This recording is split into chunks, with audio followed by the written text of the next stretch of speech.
Hello, YouTube. Imagine you choose to be unhappy. Imagine you choose to be unhappy. Doesn't it sound offending? Sure, it does. But according to the most notable philosopher of 20th century, Adler, he argues it not because people enjoy suffering, but people avoid something that is very essential, and that's courage. Before understanding courage and how it plays a crucial role in our lives, let's understand what is lifestyle. We will follow the same flow that is followed in the book The Courage to be Disliked. So, what is lifestyle? Lifestyle isn't something about your clothing, your routine, or your daily habits. Author defines it as something like your personality, the way you see the world, the way you define yourself. Author says that a child usually defines his lifestyle at the age of 10. What it means is that it isn't something you were born with. You chose it at the age of 10, and it could be chosen consciously at certain point of life ahead too. So why choose to be unhappy? If there exists a happier self, then why choose to be unhappy? Because current lifestyle is predictable. Because the current lifestyle you are living is predictable.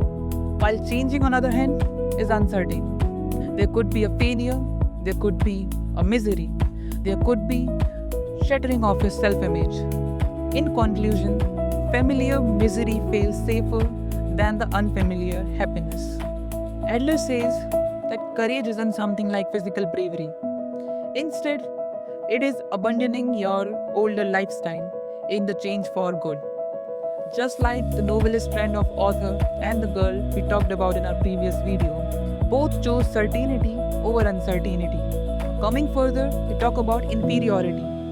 Everybody experiences it, and there is nothing inherently wrong about it. In fact, Adler says that inferiority drives competition, and it could even improve your growth. Without inferiority, there would be no growth and no improvement.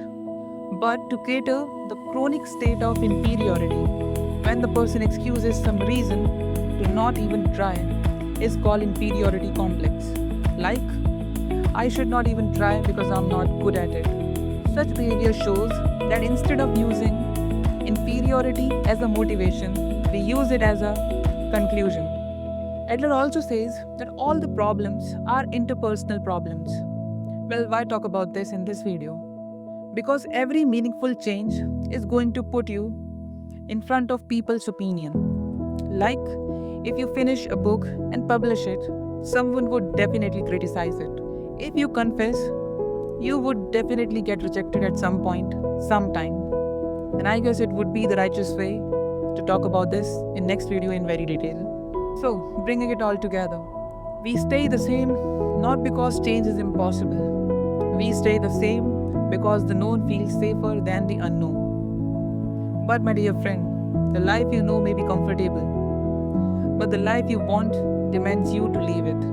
And to me personally, the most fundamental definition I keep in my mind for courage is to act against the continuous denial of your mind to not to act. That's it for this video. Thanks for watching.